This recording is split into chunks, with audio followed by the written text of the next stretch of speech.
ఆమదాల వలస TDP MLA Koona Ravikumar ప్రభుత్వం తనకు కేటాయించిన గన్మెన్లను తిరస్కరించారు. తనకు ఎలాంటి భద్రత అవసరం లేదని అన్నారు. ప్రజలతో మమేకమవుతూ నిరాడంబరంగా ఉండటమే తనకు ఇష్టమని వ్యాఖ్యానించారు.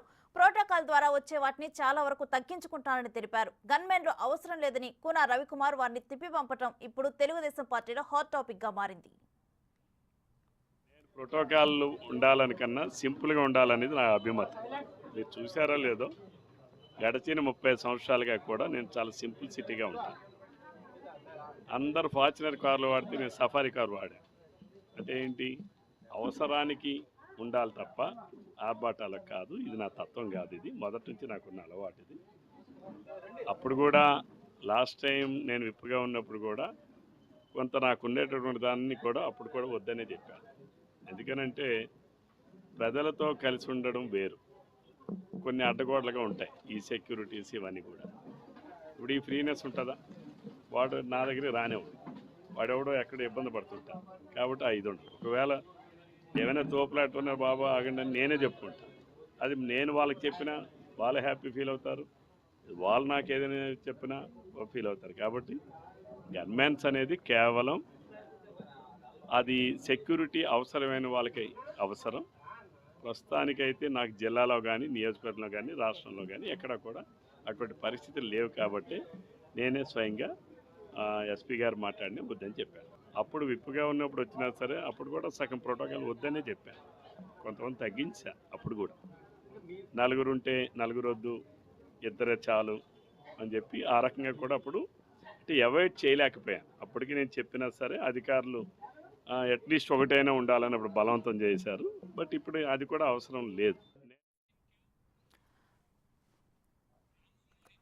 ఇక ఇదే అంశానికి సంబంధించి మరింత సమాచారం మా ప్రతినిధి రాముని ఫోన్ లైన్ ద్వారా తెలుసుకుందాం. రాము, ఆముదాల వలస ఎమ్మెల్యే ఇటు ప్రోటోకాల్ ప్రకారం తనకు సెక్యూరిటీ వద్దని చెప్పారు. మరి దీనికి అధికారులు అంగీకరించారా? అసలు డీటెయిల్స్ ఏంటి?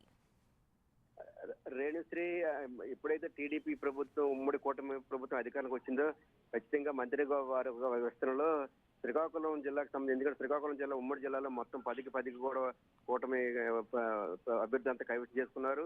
జిల్లాకు సంబంధించి ఖచ్చితంగా కూడా అక్కడ ఏపీ పార్టీ టీడీపీ అధ్యక్షుడిగా ఉన్న అచ్చెన్నాయుడికి, మరోవైపు కూన రవికుమార్ కూడా ఇద్దరికి మంత్రివర్గంలో చోటు వచ్చిందని అదే అనే వాదన కూడా జిల్లా వ్యాప్తంగా కూడా విస్తృతంగా వినిపించింది. కానీ మంత్రివర్గ విస్తరణ తర్వాత కొన్ని సమీకరణల తర్వాత కేవలం శ్రీకాకుళం జిల్లా ఉమ్మడి జిల్లాకు సంబంధించి కేవలం ఒక అచ్చెన్నాయుడికి మంత్రివర్గ విస్తరణలో చోటు వచ్చింది. అయితే కూన రవికుమార్ అయితే వస్తుందని చాలా మంది కూడా ఊహించారు. ఆయన కూడా మంత్రివర్గంలో ఖచ్చితంగా చోటు వస్తుందనే ఆశాభావం ఆయన కూడా వ్యక్తం చేశారు. కానీ చివరికి మంత్రివర్గంలో చోటు రాకపోవడంతో ఆయన కొంత అలగపోయినట్టు కూడా తెలిసింది. గత కొన్ని రోజులుగా కూడా ఆయన కొంత స్తబ్దతగానే ఉన్నారు. పార్టీ కార్యక్రమాలకు సంబంధించి కూడా దూరంగానే ఉన్నారు.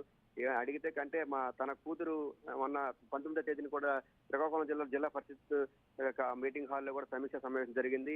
కేంద్ర మంత్రి రామ్మోహన్ నాయుడుతో పాటు రాష్ట్ర మంత్రి అచ్చెన్నాయుడు కూడా ఈ సమీక్ష సమావేశానికి హాజరయ్యారు. కానీ ఆ 19వ తేదీ జరిగే సమీక్ష సమావేశానికి అందరు ఎమ్మెల్యేలు మొత్తం ఉమ్మడి జిల్లాలో శ్రీకాకుళం జిల్లాకు సంబంధించిన అందరూ ఎమ్మెల్యేలు వచ్చారు. కానీ ఆమదాల వలసకు సంబంధించి కూన రవికుమార్ ఆ సమీక్ష సమావేశానికి హాజరు కాకపోవడం పట్ల అప్పుడు కూడా కొంత అనుమానాలు వచ్చి ఖచ్చితంగా కూడా రవికుమార్కి మంత్రివర్గంలో చోటు రాలేదు, అందుకనే ఆయన కొంత అలకపోనే ఈ సమీక్ష సమావేశానికి హాజరు కాలేదనే వాదన కూడా వినిపించింది.